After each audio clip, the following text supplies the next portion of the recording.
The Diplomat is a new high-stakes political drama from a writer-producer of West Wing and Homeland, Deborah Kahn. The series stars Kerry Russell as a seasoned U.S. ambassador on her way to a post in Afghanistan when she is abruptly appointed as the ambassador of the United Kingdom. While handling the most coveted and decorated diplomatic role, she is navigating her own marriage to a star ambassador, Hal Weiler, played by Rufus Sewell. Watch The Diplomat now, only on Netflix.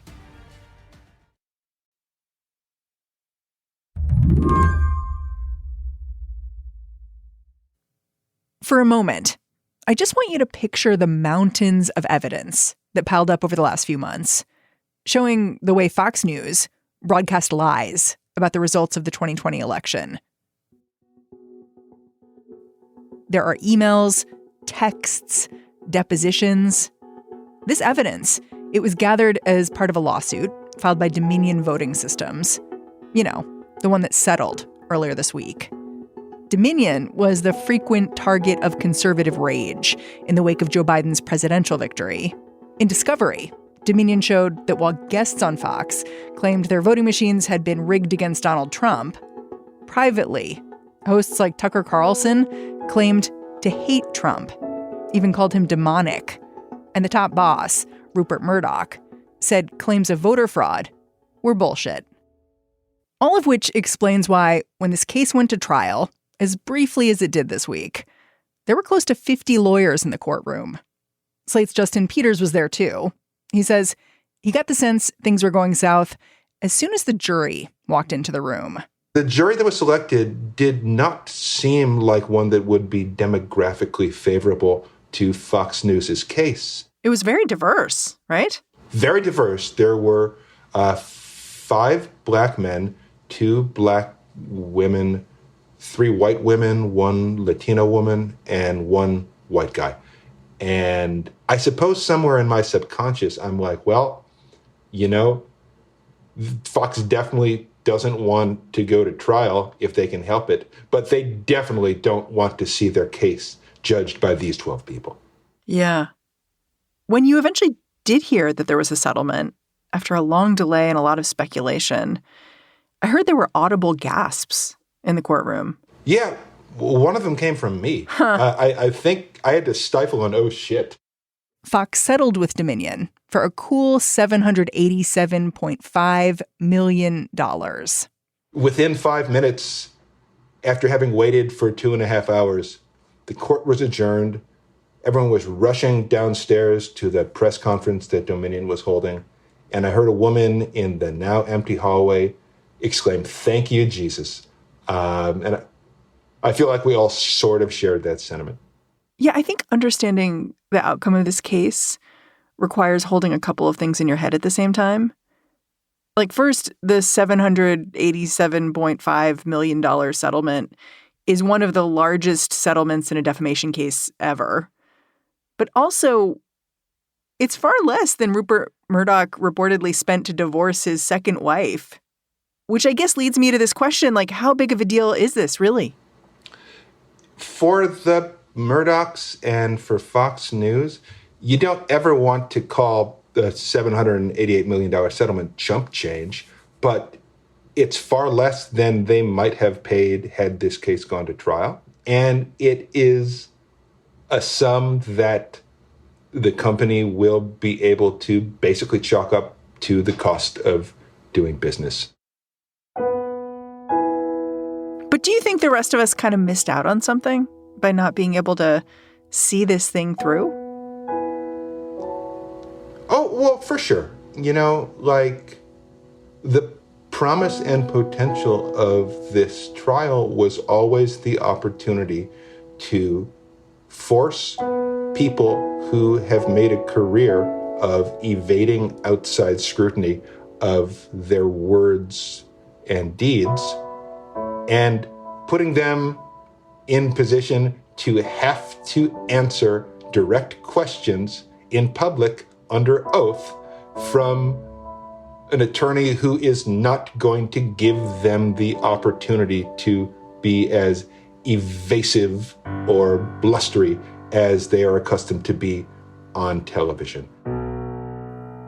And now is that chance just gone? Yeah, it's gone. Goodbye. Not gonna happen again. Today on the show, Fox News has its day in court. Literally, one day. How plenty of people are claiming victory here. But no one really won. I'm Mary Harris. You're listening to What Next? Stick around.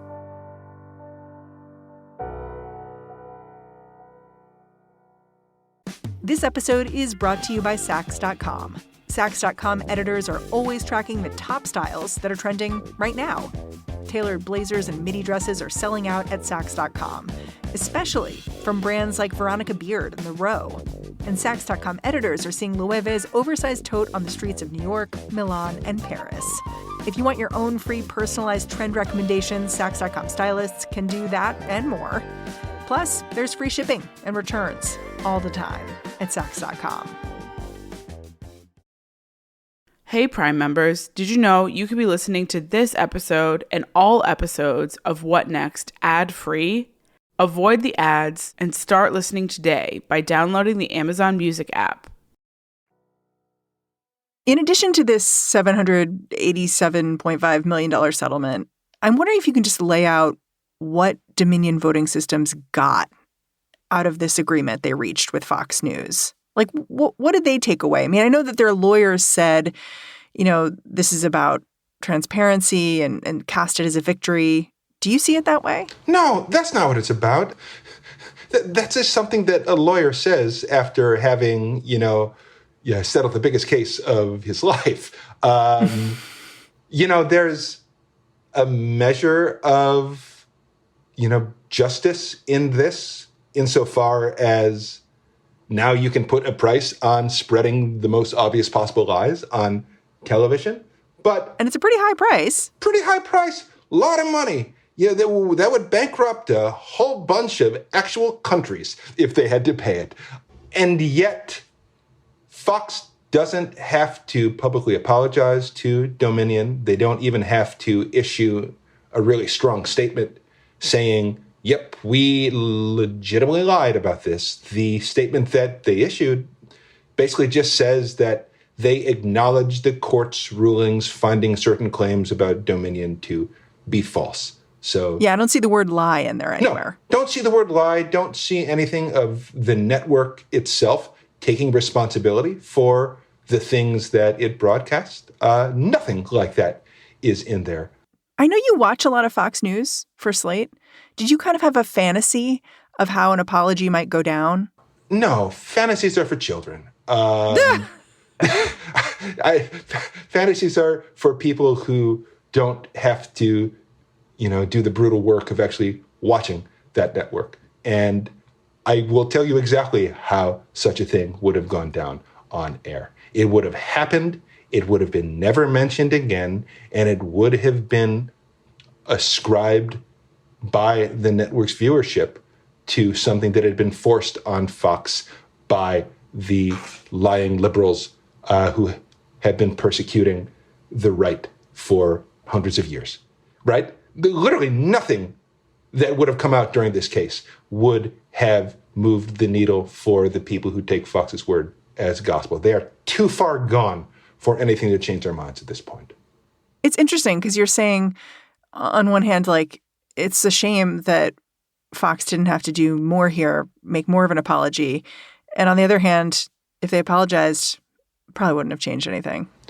Well, I mean, it wouldn't have changed anything for the people who are already all the way down the foxhole. I think the people in play in a case like this are the increasingly slim number of people who have not yet made up their minds, right? Like people who might not be fully red-pilled by the network, people who maybe aren't paying that much attention to the news. There's more people out there than people who, work in journalism for a living, tend to think. And I suppose the hope would have been that someone's like Uncle Frank, who, works hard and likes to watch ESPN, sees this headline, thinks, oh, that's bad, and is a little bit less likely to trust what Fox says the next time he's flipping through the channels. That's the sort of change that it might have enacted. Here's something I didn't 100% get when I heard about the settlement. Like media companies, they typically want to settle well before damaging information about their internal workings gets released. But that's not how this went down. Fox News settled after we'd seen all sorts of pre-trial leakage. Like we all have seen Tucker Carlson's texts saying he hated Trump passionately and had called him a demonic force. All these things that cast a new light on who this crew over at Fox was and what their motivations were. So why settle now? Why not just lean in? You know, I feel like no matter how bad the discovery had gotten for Fox at this point, there was always a risk that it might have even gotten worse. On Tuesday afternoon, in between the morning and afternoon court sessions, Judge Davis appointed a special master to investigate whether or not Fox had withheld evidence in the case. So the vise was tightening. Yeah, the vise was tightening, and the special master had latitude to pursue a lot of stuff. And there was a ex-Fox News producer, Abby Grossberg, who had come out and said, hey, I've got a ton more stuff, and it's pretty embarrassing. And now the special master goes away. No need for a special master in a case that has settled. So, you know, that might have factored into Fox's thinking as well. Like, let's contain the damage to what has already come out. Yeah. This lawsuit, the one that just settled, it's really just the first of many 2020 election-related lawsuits we're going to be hearing about in the coming months, right? Like, what other suits does Dominion Voting Systems have in the works? Dominion is still suing Newsmax. They're still suing the One American News Network. They've got suits against a few individuals. And then Smartmatic Voting Systems, which also claims that it was defamed by, Fox News, also has like a over $2 billion suit still pending in the state of New York against Fox. So, like, the company settled this one, but it still has a lot more to worry about. And when you think of a company like Newsmax or One America News Network, they do not have the resources to withstand a $788 million settlement. The Fox News Corp can pay that. Newsmax will just go away if it has to pay almost $800 million. And, if I were working at one of those companies, I would be very worried right now. Is there a chance that this lawsuit, the Smartmatic lawsuit, these cases could add up at Fox and change the way they do business or really impact the company financially? Or is it so safe that it can just float? No. Nothing's going to change the way that Fox does business. And I know I'm pretty fatalistic about these things. And I'm always sitting around waiting to be proven wrong. But the only thing that would change the way that Fox does business is if a magical genie switched brains between the Murdochs and Dolly Parton or something, right? Nothing short of actual magic is going to change the way that Fox works, because the way that Fox works is very successful and relatively profitable relative to every other cable network. They're going to keep on putting nuts on the air, just not maybe the absolute nuttiest nuts. They're going to keep walking right up to the line of actionable defamation and maybe stopping themselves from crossing over. But there's a lot of damage that can still be done on the cautious side of that line. We'll be right back.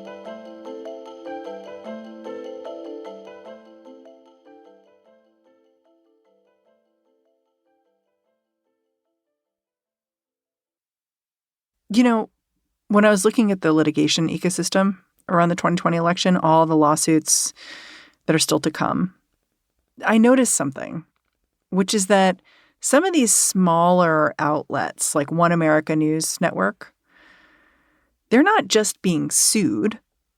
They're also being dropped by cable providers like Verizon, DirecTV dropped OAN this past summer and spring. I wonder if you think in the wake of this lawsuit, this big settlement, is there any chance that cable companies might decide not to carry Fox anymore? No, I would put the chance of that at absolute zero. Cable companies aren't dropping OAN and Newsmax because they disapprove of their programming.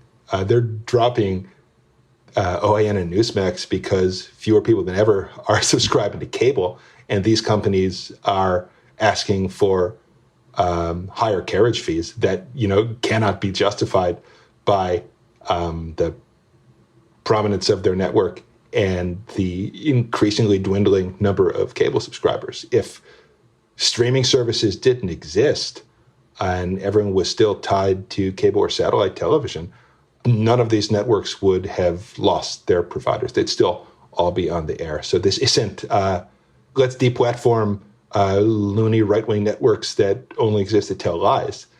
This is we, the cable companies, are making much less money now. Let's trim some of the least relevant networks and channels from our lineup. But Fox News is a proven performer, it sounds like you're saying. Yeah, they're a proven performer.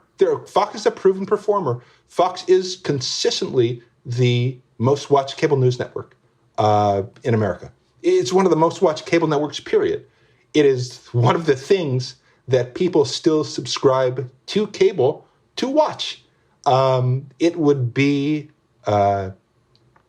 corporate malfeasance for a cable company to dump Fox just because they feel like they cannot justify, giving channel space to a network that sucks as hard as Fox does. Justin says that far from showing remorse or trying a new tack, Fox seems to be doubling down on what's worked for them in the past. After the November elections, when some of Donald Trump's chosen candidates in Senate and gubernatorial races lost handily, there was speculation that leaders at Fox were beginning to sour on the former president. But Justin, he's not buying that. What happened after the midterms is that Trump was less prominent on the airwaves at Fox. That is true. That did happen. And there was a strong sense that the network was trying to get its viewers accustomed to a new standard bearer for the Republican Party. And a lot of attention was paid to Ron DeSantis, who is a sort of younger, less manic culture warrior in the Trump vein who, successfully got a lot of attention for making Florida very dangerous during the height of the COVID crisis. But the polls have not shown that Republican voters love DeSantis as much as Fox might have wanted them to. Now, that could change. It's still only April 2023. Election's a long time away, There's a lot of time for stuff to change. But, I don't think that Fox is going to waste a ton of time backing a losing horse if there is already another horse that is so far ahead that if they don't catch up to him, they're just going to be eating his dust. What happens is everyone sort of thinks that Fox leads and Republican voters follow. I think increasingly it's the other way around. Republicans go where they want to go, and Fox follows them there. If Fox had to do it over again after this lawsuit, do you think the network would make different choices in the wake of the 2020 election? Yeah, I do. They have 787.5 million reasons to make at least a few different choices. I mean, I think they might have cracked down a little bit harder on Lou Dobbs and Maria Bartiromo, who were two of the main, offenders in terms of really repeatedly putting Rudy Giuliani and Sidney Powell on the air.